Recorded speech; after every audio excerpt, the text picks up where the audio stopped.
Bueno, buenos días. Continuamos con estas clases Buenos días. de farmacología, ¿no? Vamos a ir avanzando de a poquito. Nos corre un poco el tiempo, pero bueno, lo vamos viendo de a poco, ¿no, Lorena? ¿Al final ya te dieron Sí, la fecha de examen o aún no? sí, el jueves, pero no me anoté. ¿Estás a tiempo de anotarte? No sé, no creo. Sería cuestión de La que... verdad que sentí que no llegaba, entonces prefiero tomar las clases y prepararme bien para diciembre. Ah, bueno, está bien, sí. Yo voy a sacar la Más cámara por tranquila. las dudas que se trabe un poco mi cámara, ¿sí? Así Dale. no, por las dudas. Ahí está. Bueno, de a poquito igual, no te preocupes. Vamos a prepararnos. Cuando es así, a lo mejor digo yo, se me ocurre que te convendría haberte anotado y de Sí. última probás cómo es, ¿viste? Estudias un poquito más, lees un poco más y bueno. Pero bueno, no importa. Bien, la quinidina, ¿no? Puede considerarse como un prototipo de otros fármacos antiarrítmicos, ¿sí? Entonces, podríamos decir que como indicación, cuando hablamos de indicaciones, ¿no? Estamos Sí. utilizando la quinidina como un antiarrítmico. Cuando el paciente está teniendo una arritmia, bueno, se administraría quinidina, ¿sí? Sí. Si interpretamos, ¿no? Lo que es un... A ver, espera que quiero ver... Ahí está. Una arritmia, ¿no? ¿Cómo la ves reflejada en la arritmia? La onda P. ¿Conoces un poco de electro? Q, R, S, No. T, ¿sí? Y después vuelve a iniciar otra vez la onda P, Q, R, S, y se vuelve a dibujar una onda T, ¿no? Entonces, desde esta onda, que es la onda R, a esta otra onda, que es la onda E, otra onda R, viste que se va repitiendo. El electro Sí. básicamente es esto. Este es todo un ciclo cardíaco, ¿sí? Esto te lo explico porque tiene que ver justamente con lo que es un antiarrítmico, ¿no? Cuando aparecen, bueno, acá Sí. no tengo mucha pizarra para dibujar, pero hacé de cuenta que esto mismo se repite acá, viene desde acá, ¿no? Se Y se viene repite leyendo. varias veces. Claro, se viene dibujando desde acá, Sí. ¿no? Y llega hasta acá. Entonces vos para ver si el ritmo es regular o irregular, cuando es regular no hay una arritmia. Cuando es irregular, sí hay una arritmia, ¿sí? Porque tiene, el corazón normalmente, si vos auscultas a una persona, el corazón hace tac, tac, tac, tac, tac, tac, tac, tac, tac, tac, constantemente. Ahora sí va, tac, tac, y hay una pausa. Tac, tac, tac, hay una pausa. O tac, tac, tac, tac, tac, tac, tac. ¿Te das cuenta? Ahí estaríamos hablando que hay una arritmia. Sí. Entonces, este fármaco, que es la quinidina, se utilizaría en el caso de arritmias, ¿sí?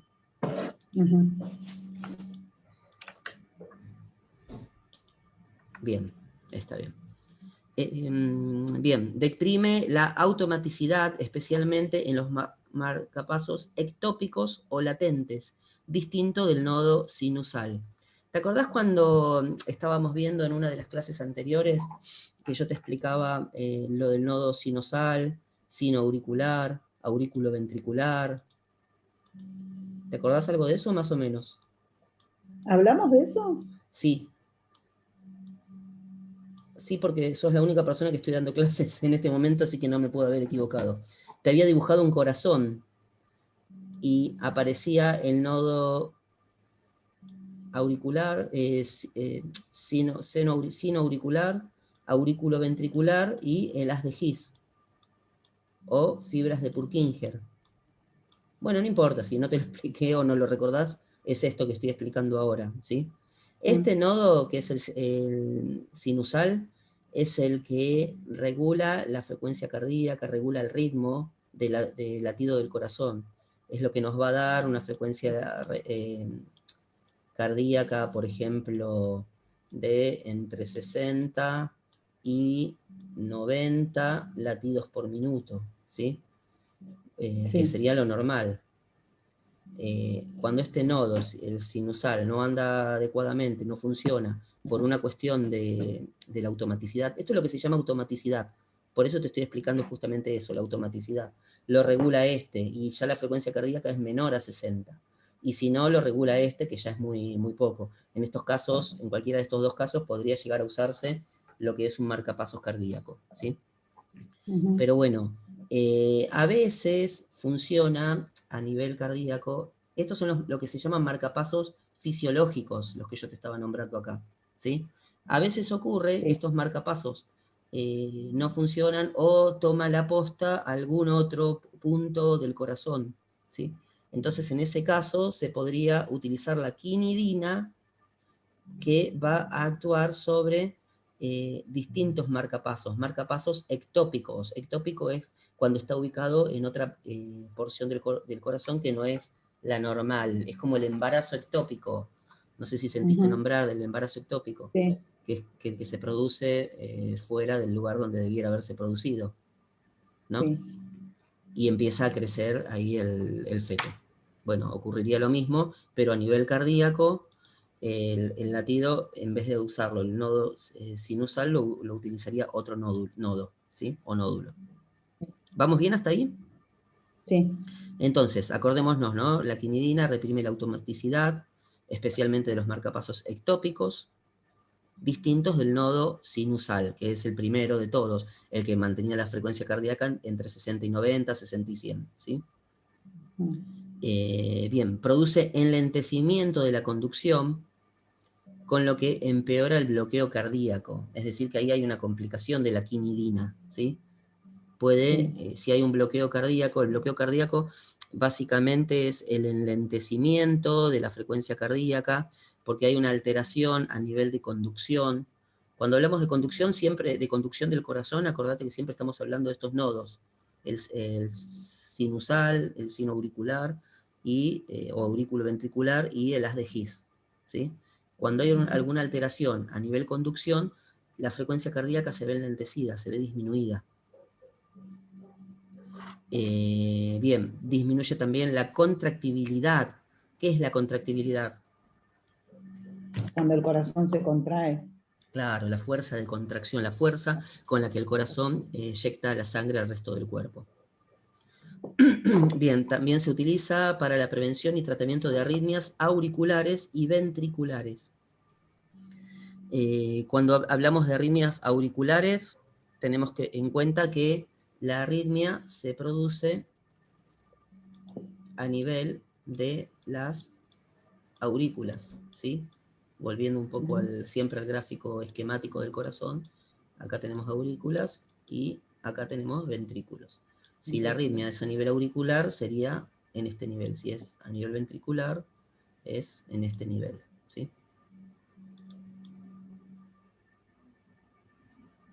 Bien, eso un poco con la quinidina. Propiedades, indicaciones de la quinidina, ¿sí? ¿Cuál es la dosis recomendada de la quinidina y cómo se administra? Bueno, la droga es así, ¿no? Viene con este nombre, sulfato de quinidina. La dosis de mantenimiento es de 275 a 500 miligramos por vía oral, 3 o 4 veces al día. Presenta una rápida absorción en el tracto gastrointestinal.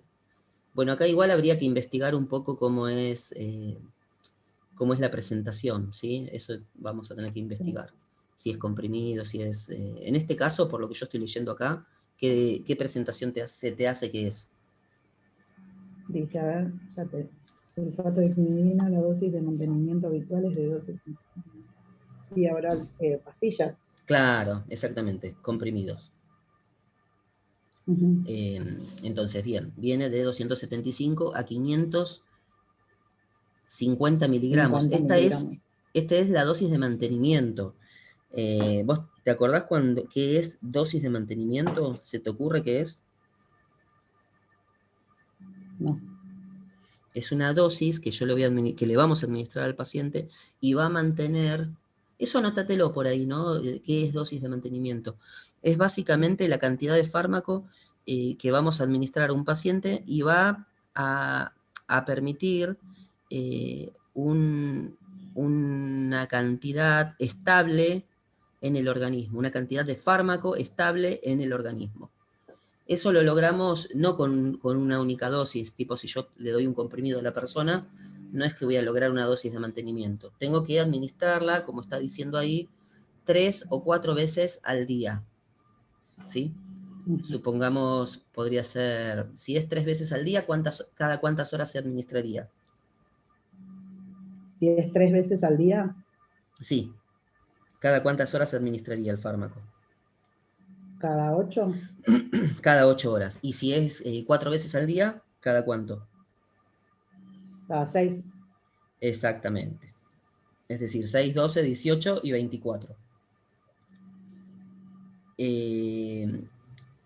Y cuando es cada 3 veces al día, es decir, cada 8 horas, 8, 16 y 24. Así que bueno, se va entendiendo, ¿no? Sí, o sea que esto es para mantener estable digamos, el estado general de la persona. Exactamente, sí. El estado general, el estado en realidad es el nivel en sangre del fármaco.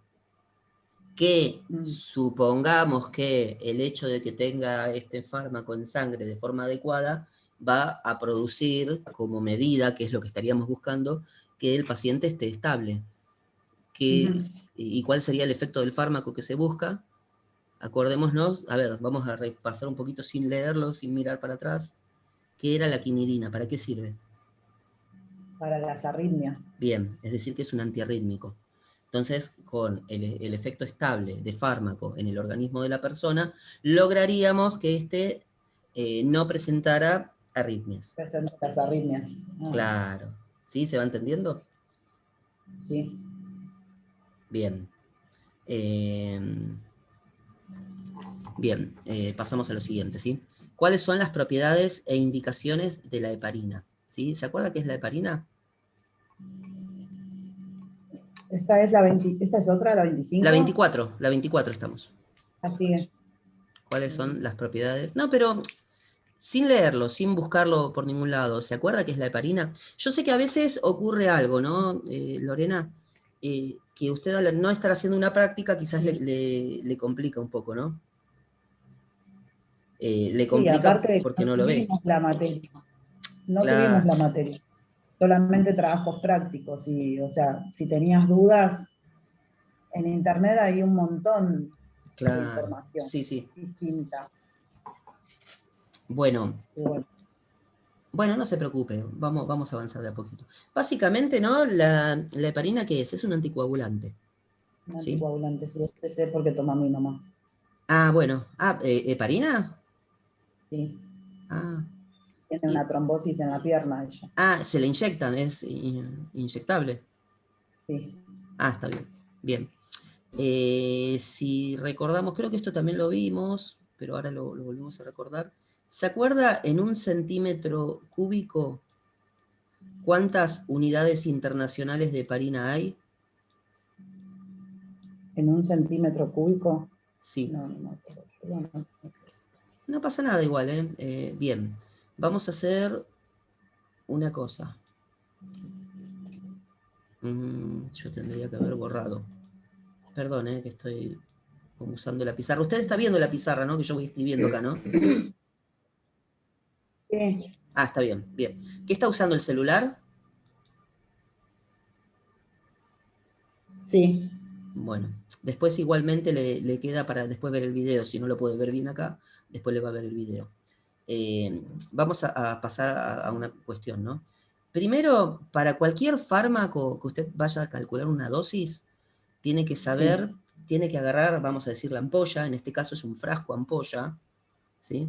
Y ver cuántos miligramos tiene, o sea, cuál es la concentración del fármaco, que mayormente puede ser, la concentración del fármaco puede ser en miligramos, puede ser en gramos, ¿sí? Como son fármacos, básicamente eso es lo que se usa.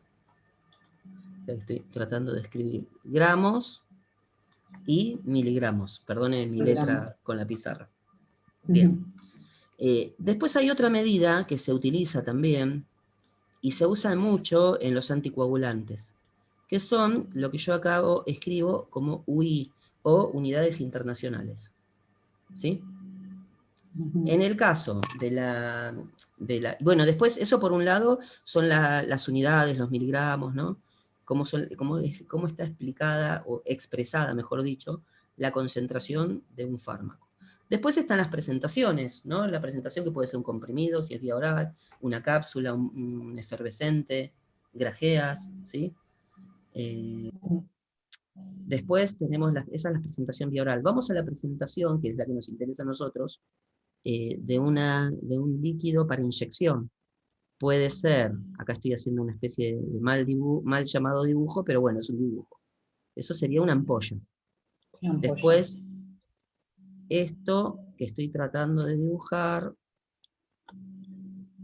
es un frasco ampolla. ¿Sí?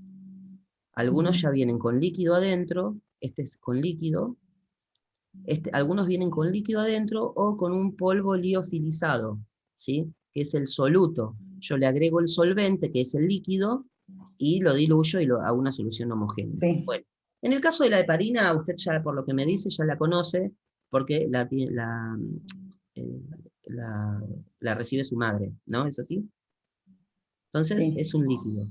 Usted tiene que saber este dato. Usted, cuando vaya a su casa, o a la casa de su mamá, fíjese la ampollita, fíjese el frasco de ampolla, y va a decir que tiene, perdón, esto lo tendré que haber borrado, 5 centímetros, 5 centímetros cúbicos, va a decir el frasco ampolla, y va a decir cuántas unidades de heparina hay. El número que va a decir es este.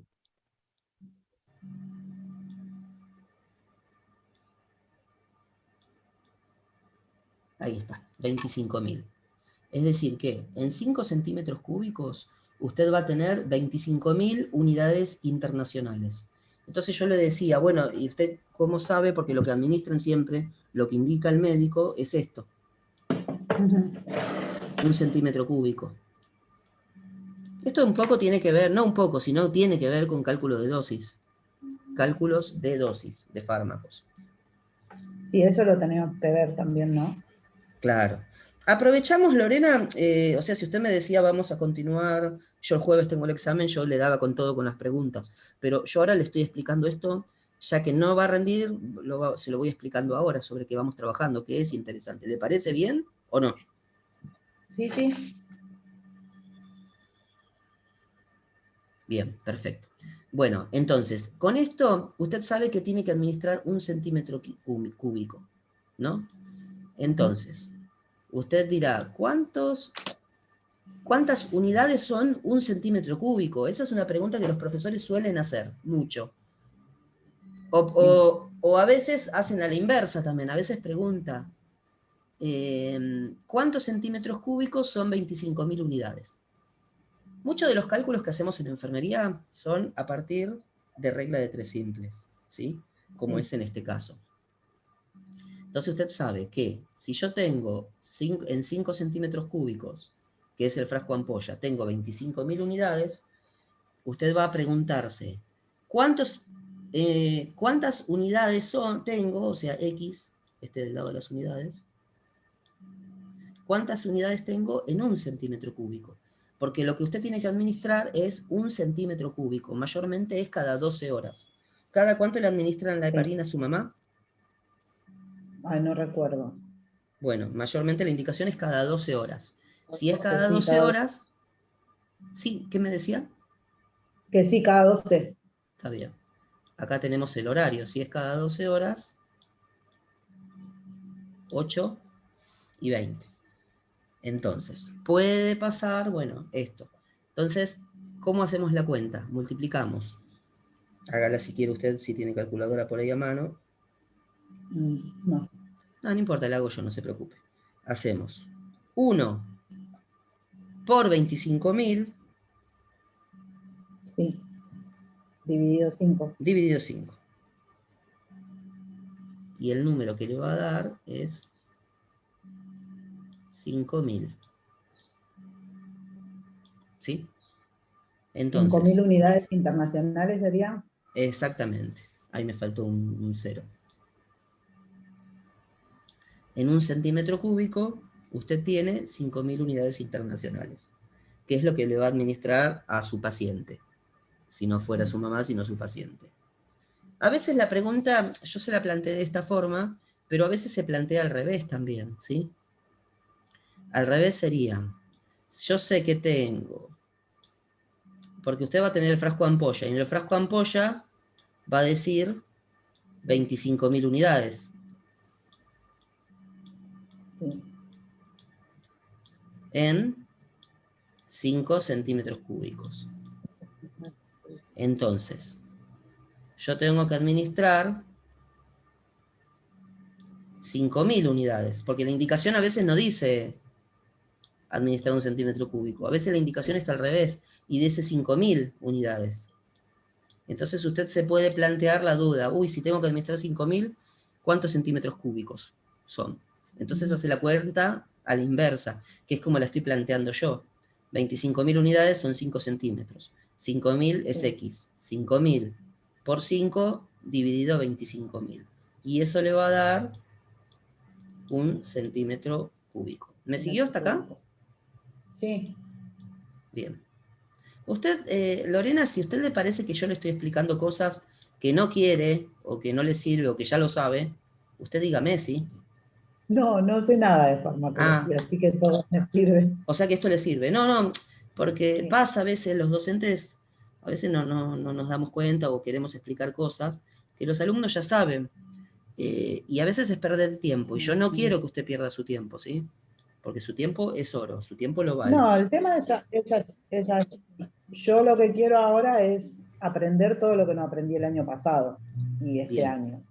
Así que, como te dije, empezar desde cero y aprender los cálculos porque no los sé hacer. Y bueno, también, bueno, las preguntas porque me las van a tomar en diciembre, pero Claro. básicamente quiero aprender todo. Sí, sí, está bien, perfecto. Es que es así, yo le estoy enseñando esto porque eso que yo le expliqué, que no sé si es una Ujú. pavada, porque para mí que tengo muchos años en enfermería, sí, digo, esto es fácil, pero yo aprendí una cosa, ¿no? Con la docencia también, que no tengo eh, que pensar que el alumno ya sabe todo, porque a lo mejor yo decía, no, esto ya Lorena lo debe saber, y me dice que no lo sabía y que le sirve, entonces estuvo bien que se lo expliqué. Y así vamos a ir haciendo cálculos de dosis con distintos fármacos, en la medida que vayan surgiendo en estas preguntas. Se me ocurrió la heparina porque es la pregunta de la heparina, ¿sí? ¿La Bien, heparina entonces solo viene en inyectable? sí. Yo no conozco, hay otros anticoagulantes. eh, Que son vía oral. sí, que son vía oral, pero la heparina es así. Después hay otro tipo de heparinas, pero ya vienen precargadas. Eh, Ay, ahora no me acuerdo el nombre. Hay Fraxiparine, por ejemplo, uno. Eh, sí, ese, pero es otro tipo de heparina, que es una heparina, lo que se llama heparina de bajo peso molecular, ¿sí? Pero ya vienen prellenadas, así que esas se administran completamente. Vienen en una jeringuita prellenada. No sé si su profe le llegó a hablar de ese tipo de anticoagulante. No. Después hay otro, ahora no me acuerdo, otro coagulante, anticoagulante, perdón. Creo que se llama Sintrom. Sintrom. A ver, lo Cintrón. estoy Ese lo googleando yo. escuché ahí. El cintrón escuché en la Ah, sí. campaña de Sí, vacunación. sí, acá lo tengo. Lo estaba googleando también porque no me acordaba. Es el acenocumarol, es la droga, y dice que pertenece a un tipo de anticoagulante, pero es vía oral, ¿sí? Siempre el Ujú. Sintrón, lo que hay que ir viendo, hay que ir estudiando los niveles de sangre, ¿sí? Algo a tener en cuenta con los anticoagulantes, cuando estos después tenemos como una cuestión la cirugía también, ¿sí? Hay que evitarlo, suspenderlo mínimamente 24 horas antes de una cirugía, ¿sí? Si no se suspendió adecuadamente, se corre riesgo de que, de que, se, de que haya un sangrado, ¿sí? Entonces, incluso habría que suspender la cirugía. En el caso de que el No se paciente escucha. llega... Hola. Hola, sí, se cortó. Me Ah, dijiste antes de la cirugía, ¿qué pasaba con el anticoagulante? hay que suspenderlos mínimamente 24 horas mínimo. Antes de una cirugía Ujú, no debe tomar el anticoagulante, los anticoagulantes una persona, por el riesgo a presentar algún tipo de sangrado, ¿sí? ujú. Bien, este fármaco evita la formación de coágulos nuevos, que es la heparina. Vamos a leer un poquito lo que escribieron ustedes, ¿no? Produce efecto en los factores circulantes del torrente sanguíneo. La heparina sódica no disuelve los trombos ya existentes. Es como un método preventivo, eso para tener en cuenta también. Previene la aparición de trombos, ¿sí? Pero no va a disolver los que ya existen. Ok. Existen otras drogas, ahora no me acuerdo el nombre, hay una que se usa mucho en cardiología, ¿sí? Ya después me voy a acordar y le voy a decir cuál es la droga. Ahora en este momento se me fue de la mente. Bueno, ya me la voy a acordar. Pero bueno, tenga en cuenta esto, que no es para tratar la existencia de un trombo, sino que es para prevenir que ocurran. ¿Qué otra medida de prevención conoce usted, además de la heparina o algún anticoagulante para la formación de trombos? Cosas básicas de enfermería, rotación del paciente, ejercicios activos, ejercicios pasivos, todo eso evitaría la formación de trombos o coágulos, ¿sí? La utilización de vendas elásticas también, que se van intercalando, se colocan en una pierna, después en la otra, se sacan, se vuelven a colocar, se descansa un rato, ¿sí? Bien, bien, sigamos. Suele administrarse en las Sería, fases... o sea, sería favorecer la circulación, Claro, todo lo que cuidado. son medidas para favorecer la circulación. Exactamente. Eh, Eso sería, ¿no? Todas las medidas para favorecer la circulación. Porque bueno, si bien estamos en farmacología, uno debe Ujú. también tener en cuenta que hay otras medidas no farmacológicas para el tratamiento de las distintas patologías de los pacientes. Y eso hay que combinar, ¿no? El tratamiento farmacológico y el tratamiento no farmacológico, que es el tratamiento de los cuidados de enfermería, básicamente, ¿no? Bien, vamos a la pregunta 25. ¿Cuál es el antagonista de la heparina? ¿Sabe lo que es un antagonista? No, no recuerdo. Bien, estas son esas pequeñas palabras que uno tiene que ir sabiendo para la farmacología, ¿no? Eh, el antagonista es, para estudiarlo fácilmente, es como el malo de la película, ¿no? Antagonista. Está el protagonista, es quién, el bueno, ¿no? La persona que sufre distintas Ujú. situaciones y después sale adelante. El antagonista es como el enemigo, pero bueno, en este caso no lo llevemos a enemigo, sino que el que evita que se produzca el efecto, ¿sí? Si la heparina es un anticoagulante, entonces, el hecho de administrar la protamina, el sulfato de protamina, evitaría el efecto de la heparina. ¿Sí? Ah, sería administrar otro fármaco que evitaría, ay, no me sale la palabra. Lo entendí, pero no sé cómo explicártelo. Claro, es básicamente eso que usted está diciendo. Evitaría el efecto del fármaco. El efecto de la heparina. Sí, sí, exactamente eso sería. Bien, ¿se entendió, no? Entonces, Sí. O sea, sería que esto se tiene que tener en cuenta para no administrar el fármaco que sea antagonista de las heparinas. claro, en realidad, más que nada, se busca este efecto, se busca cuando nosotros, por ejemplo, tenemos un paciente que está anticoagulado y está empezando a tener sangrados, ¿se entiende? Y esos Sí, sangrados no lo está favoreciendo, sino que está sí. produciendo algún tipo de alteración, como pérdida de volumen de líquido, ¿sí? Ujú. Y bueno, y otras complicaciones más. Y no queremos que En ese sangre. caso hay que administrar entonces, El sulfato de protamina. y en esos casos entonces, ¿dónde hay que administrar? Claro, en ese caso se administraría el sulfato de protamina. Que sería el antagonista de la heparina. Claro, exactamente. Eso es interesante. Yo no sé su profesora si va a apuntar este tipo de preguntas. Pero bueno, es como para usted saberlo también, ¿no? Sí, igual mis compañeros, 2 de mis compañeras se van a presentar, el resto se fueron todos a diciembre. Ah, Después le voy a directamente. preguntar. Sí, sí, Sí, están todos asustados porque sí, verdaderamente no tuvimos clases. Solamente claro, nos mandaban los prácticos y bueno, sí. Bueno, solo después, 5 chicos aprobaron. mire, bastante heavy fue la cosa. Sí,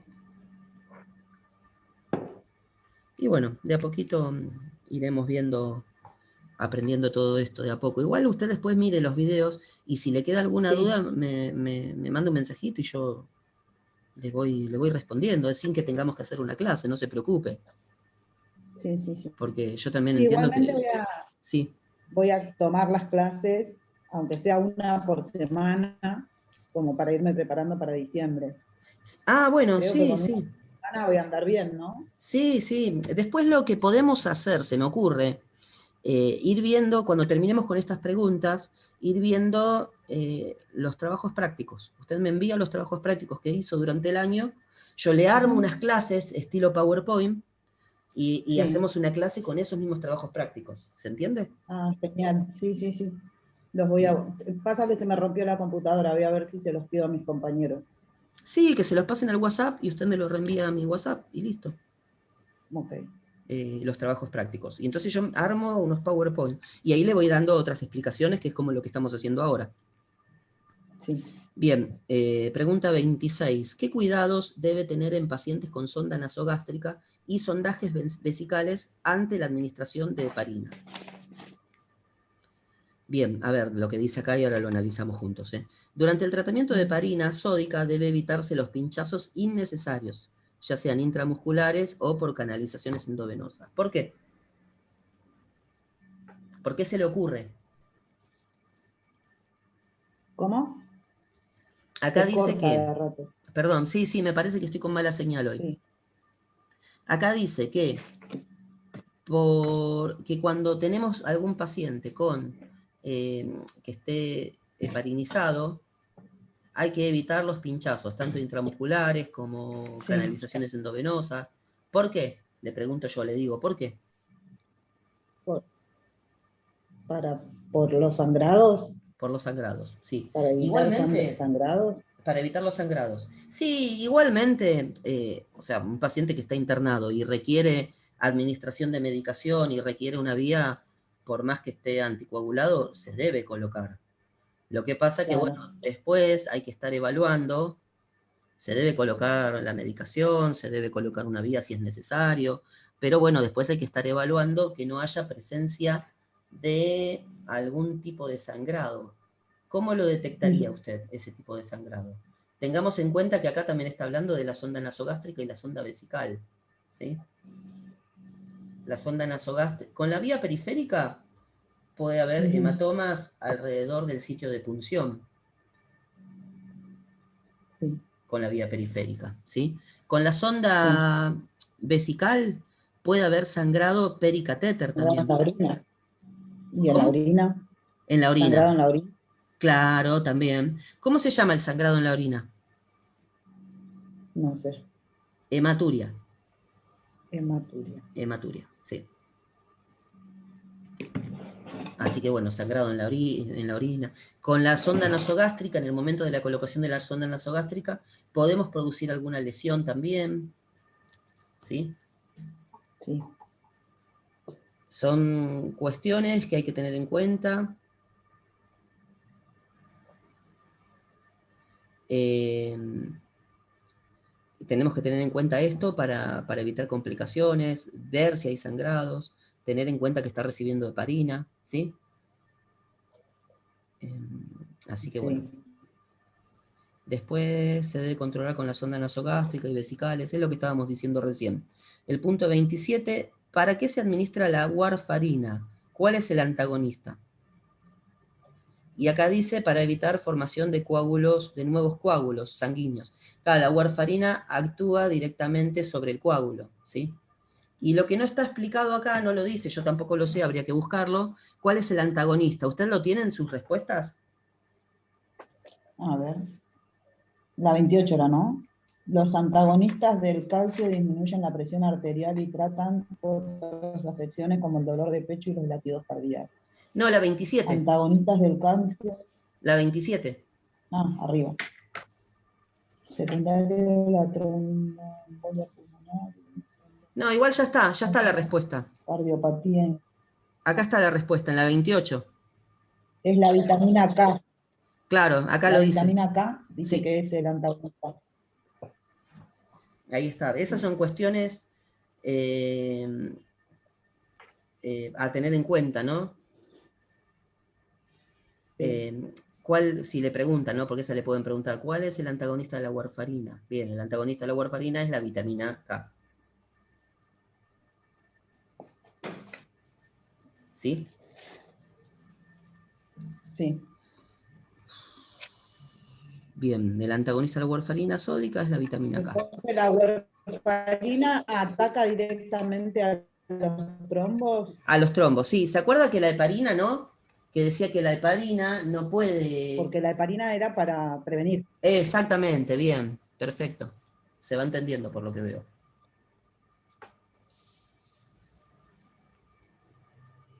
Bien. ¿Le va quedando alguna duda? Dígame. Sí, no se escuchó. La warfarina, entonces, ¿cómo sería? La warfarina Sí, atacaría al trombo. ataca al trombo directamente. Sí, y lo destruye. Hay otros fármacos, hay otros que ahora no me lo puedo acordar, que se usa mucho en cardiología. Pero bueno, está la warfarina entonces. Habría que buscarlo como trombolíticos.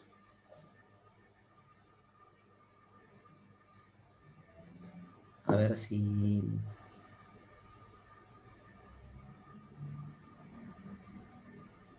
No, no lo tengo. No me acuerdo ahora tampoco. Bueno, no importa, después lo averiguamos. Pero bueno, la warfarina básicamente es un trombolítico, ¿sí? Porque realiza la ruptura del trombo, ¿sí? Bien, la 29. ¿Qué calcio antagonistas conoce y en qué patología se administra? Bueno, acá tenemos estos tres, ¿no? El diltiazem es un calcio antagonista, la nifedipina y el verapamil. Ahora vamos a ir viendo cada uno, ¿no? El diltiazem se usa para tratar la presión arterial alta y controlar la angina, ¿sí? Pertenece a una clase de medicamentos llamados bloqueadores de los canales de calcio. Es un bloqueador del canal de calcio. Por eso es un calcio antagonista, ¿sí? Acordémonos, volviendo un poco a la base de las palabras, el antagonista era el que evitaba un efecto. En este caso, al ser calcio antagonista, el diltiazem estaría evitando el efecto del calcio, pero no porque actúa directamente sobre el calcio, sino porque actúa sobre los canales de calcio. Los canales de calcio básicamente están, si esta es una parte de la célula, la membrana plasmática o membrana celular, ¿no? Acá hay unos pequeños canales por los que entraría al interior de la célula el calcio, ¿sí? Entonces, el diltiazem hace eso, actúa sobre los canales de calcio, evitando que como el que calcio... lo cierra. Claro, lo cierra, sí. O por lo menos evitaría que el calcio ingrese a la célula. Bien, después tenemos la nifedipina. Espera que voy buscando.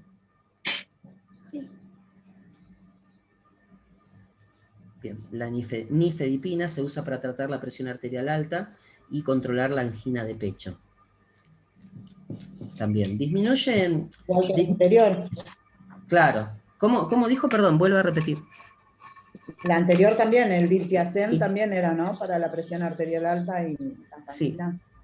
Y el verapamil también, los tres, pero es por mecanismo de evitar que el calcio entre a la célula. Entonces eso hace que disminuya la tensión arterial, ¿sí? Son mecanismos fisiológicos. También disminuye el dolor de pecho. Bien. Sigamos con la pregunta 30. ¿Qué es un digitálico y cuál es la acción farmacológica? ¿Y estos medicamentos, dónde se absorben? ¿Cuáles? ¿Los que acabamos de ver? Sí. Y hay que ver la presentación. Pueden ser, la mayoría de estos creo que son comprimidos. El diltiazem, la nifedipina, el verapamil. Habría que ver si hay otro tipo de presentaciones. Si son comprimidos, se pueden absorber en estómago o en intestino delgado, ¿sí? Habría que buscar la presentación de cada uno. Lo que acá les recomiendo, si quiere investigar un poco más respecto de estos fármacos, es buscar en el Vademecum. ¿Usted tiene Vademecum farmacológico? No. Bueno, y si no hay que googlearlo, ¿eh? A ver, espera un segundito. Diltiazem...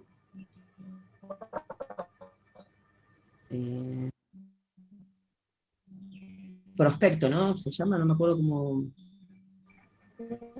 Prospecto. Así no salen. Sí, acá me sale que el diltiazem, por ejemplo, es comprimido. Yo ahora le voy a compartir Sí. algo que estoy googleando acá para que después lo lea, ¿sí?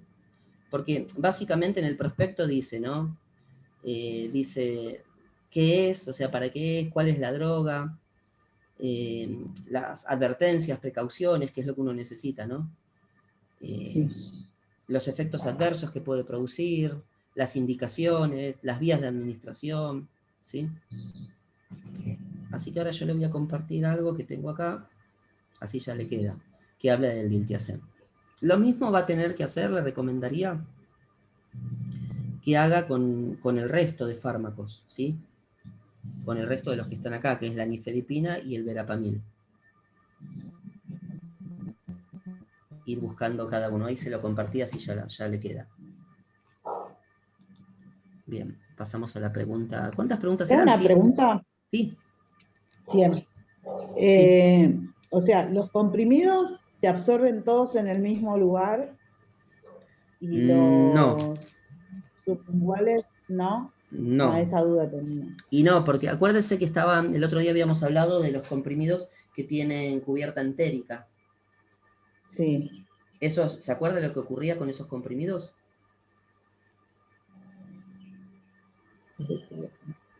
La cubierta Sí, entérica evitaba que se absorban permitía, claro, que se absorban rápidamente.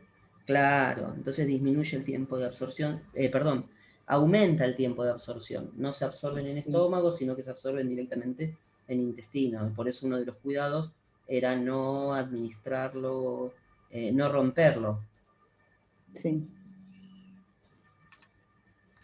¿sí? No romperlo, porque si lo rompe se va a absorber en otro lado y no en donde se tiene que absorber. Sí.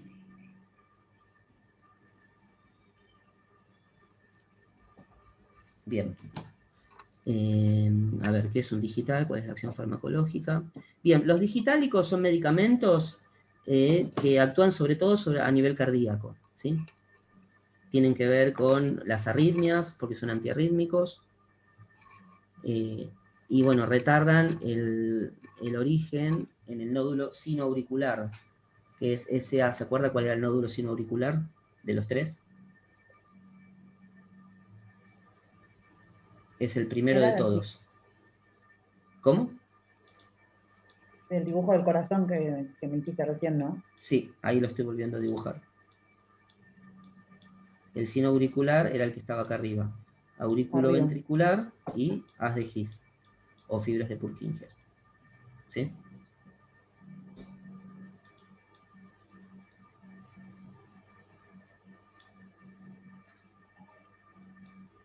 Bien, bueno, son antiarrítmicos también, ¿sí? Bueno, esos son básicamente el digitálico. ¿Qué fármacos interfieren con los digitálicos? ¿Cuál conoce? Bueno, acá tenemos acá los nombra directamente, esto hay que sabérselo un poco, como quien dice, de memoria, ¿no? Pero bueno, son barbitúricos, los antiácidos. ¿Antiácidos? ¿Conoce algún antiácido? El omeprazol, Sí, podría ser el omeprazol. la ranitidina, Sí. Hay algunos que son también como una especie de jarabe. La milanta también. amilán. Bien, barbitúricos, antiácidos, la fenitoína. La fenitoína, ¿lo conoce? Es un anticonvulsionante también. No. Fenilbutazona, rifampicina, sulfasalacina. Bueno, colestrinamina, colestipol, metoclopramida, neomicina es un antibiótico. La metoclopramida, ¿sabe para qué es? No. Para las náuseas, los vómitos.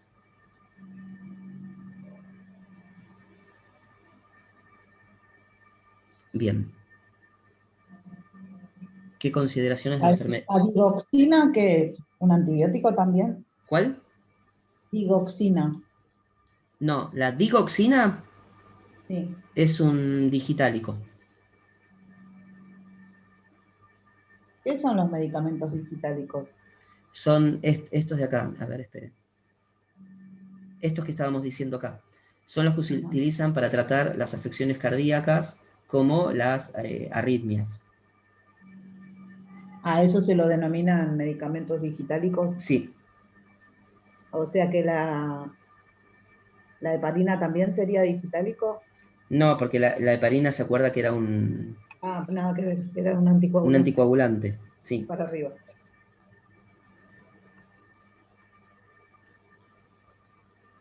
Bien.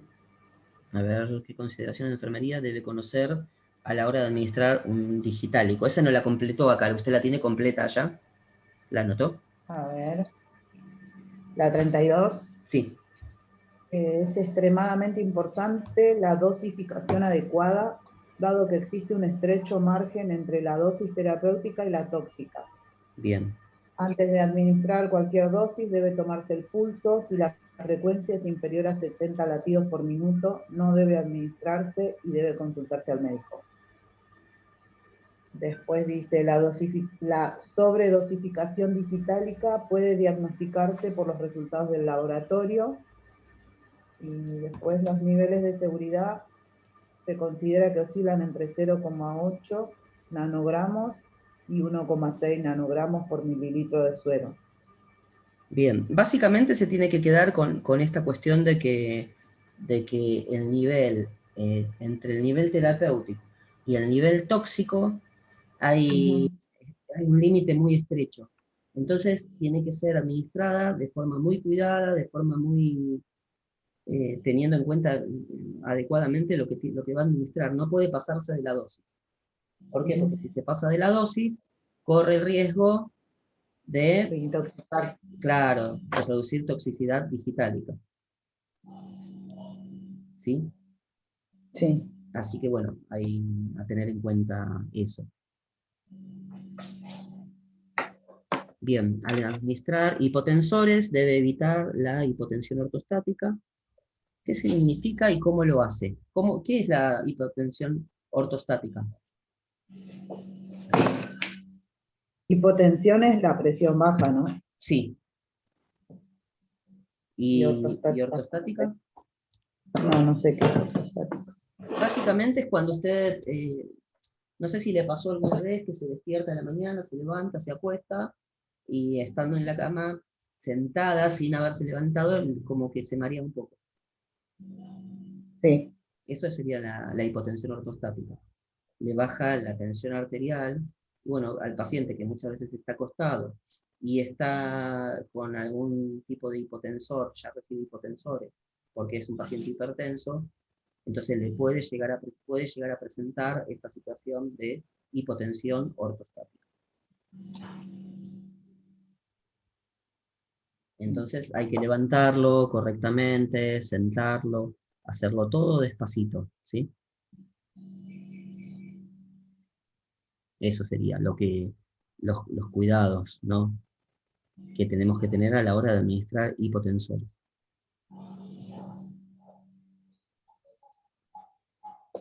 Bien, a ver el punto 34. Detalle las consideraciones de enfermería al administrar hipotensores. A ver, es un poco parecido. Lo mismo, ¿no? Sí. Sí, en realidad el anterior hablaba de la hipotensión ortostática. Ahora son más que Eso. nada cuidados de enfermería, ¿no? Debe controlarse la tensión arterial, eso siempre, antes de administrar incluso la medicación, tiempo después de administrar la medicación, 1 hora, 2 horas después, y hay que estar también atento, que el paciente no se vaya a caer, no vaya a producir alguna situación que lo pueda dañar, como una caída, un golpe, ¿sí? Sí. ¿Qué Eh, significa simpático-miméticos? ¿Lo dice acá, no? Dice, muchos de estos productos contienen agentes simpático-miméticos que pueden dar lugar a una elevación de la tensión arterial. Pero no lo dice acá, ¿no? En otro lado. Yo sé lo que es, pero quería ver si estaba acá, si lo buscaba acá. En lo que estoy presentando. No. No, en la 34 en el apunte que yo tengo. Está bien. Los simpáticos miméticos, acuérdese, mimético viene de movimiento, ¿sí? Y después, Sí. el sistema nervioso central básicamente se divide en dos partes. Una es la simpático y otra es parasimpático. Parasimpático. ¿Sí? Simpático estimula, Sí. ¿sí? Estimula, produce movimiento, produce estimulación de distintos órganos a nivel cardíaco, ¿sí? Y parasimpático, todo lo contrario, relaja, ¿sí? Relaja. Entonces, en ese caso, el tema de la administración, ¿cómo me había leído? Vuelve a leérmelo, a ver, por favor. Muchos de estos productos, porque dice, debe advertirse a las pacientes que deben comunicar a su médico el tratamiento que siguen antes de tomar ningún medicamento de venta libre para resfriados, tos o alergias. Sí, Muchos de estos productos contienen agentes simpático-miméticos que pueden dar lugar a una elevación de la tensión arterial. claro, porque justamente porque el simpático mimético estimula. Y si el paciente es hipertenso y toma un simpático mimético, con estos famosos jarabes para la tos o algunas otras cuestiones, va a estimular el sistema nervioso central. Y al estimular el sistema nervioso central, va a producir aumento de la tensión arterial. Por eso es uno de los controles que hay que tener en cuenta, de los cuidados con este tipo de pacientes.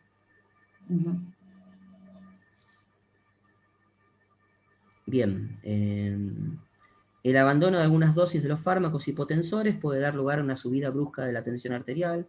Vio que a veces algunos pacientes es como que se van controlando la tensión arterial, no están hipertensos, están normotensos, y dicen, bueno, no voy a tomar el medicamento total porque no tomé una dosis, no pasa nada.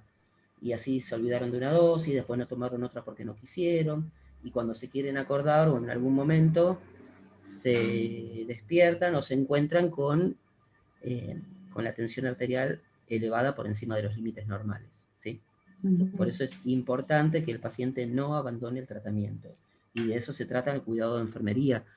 Ahí empezaría también lo que es la educación, ¿sí? La educación, el hablarle, el enseñarle, el estar todo el tiempo encima del paciente y explicarle por qué es importante que tome la medicación en horario, en tiempo y forma. Bien, después dice, el tratamiento se inicia con dosis pequeñas de un fármaco de escalón 1 y se incrementa. Siempre es necesario ir añadiendo nuevos fármacos de forma secuencial. Claro, en realidad lo que dice ahí es que hay que empezar cuando empieza el tratamiento, el paciente que no es hipertenso, se detecta que es hipertenso después de una cierta cantidad de controles, se detecta que es hipertenso, bueno, el tratamiento inicia siempre con fármacos, los primeros fármacos iniciales, como por ejemplo el enalapril, y bueno, se va progresando la dosis hasta que se llegan a niveles terapéuticos donde el fármaco es adecuado, donde cumple la función adecuada, ¿sí? Y no produce, o sea, produce una tensión arterial normal. normal Sí. o relativamente estable. Yo acá Mm, tengo que dice que los reflejos cardiovasculares pueden hallarse afectados con la consiguiente aparición de hipotensión.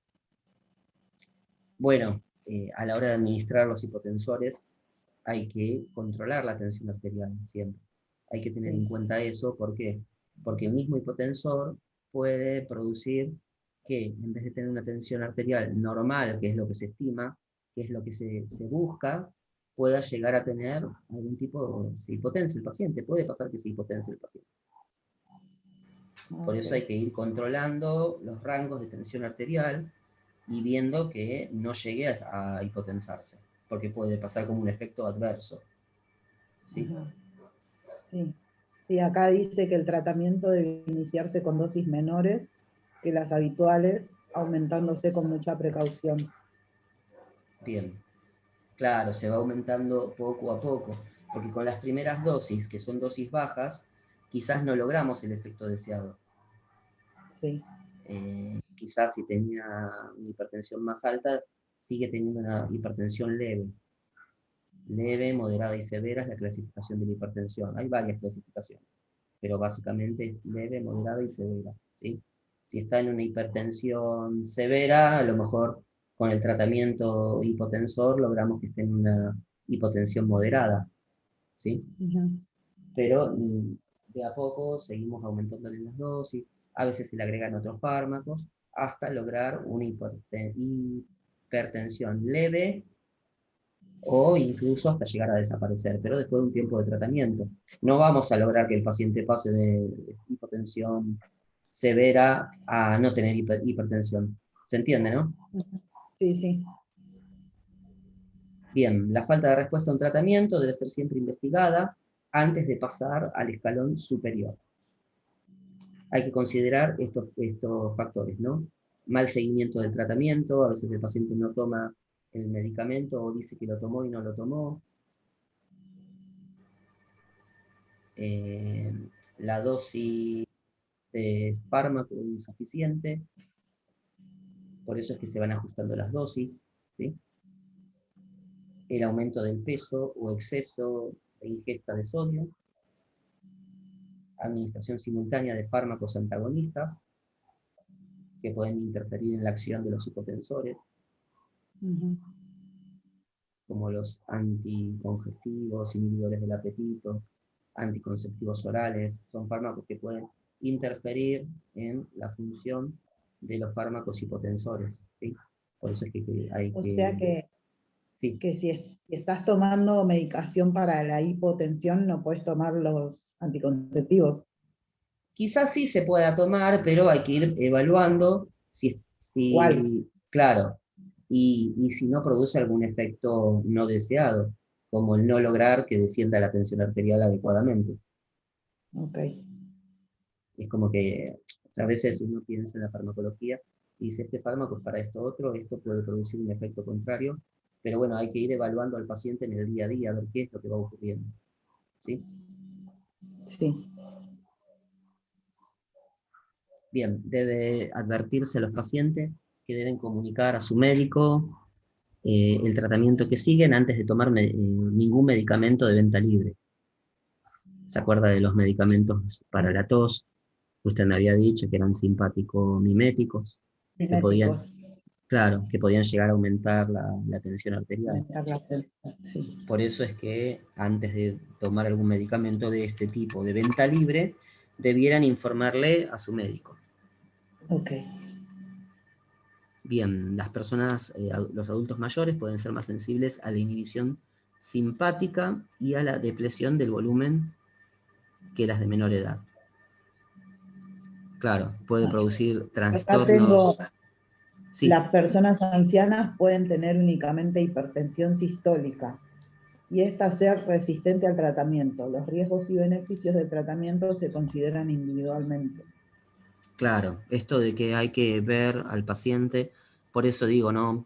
Que uno administra una medicación para la hipertensión arterial, pero hay que considerar al paciente, hay que verlo, a ver si está haciendo efecto este fármaco o hay que buscar otro.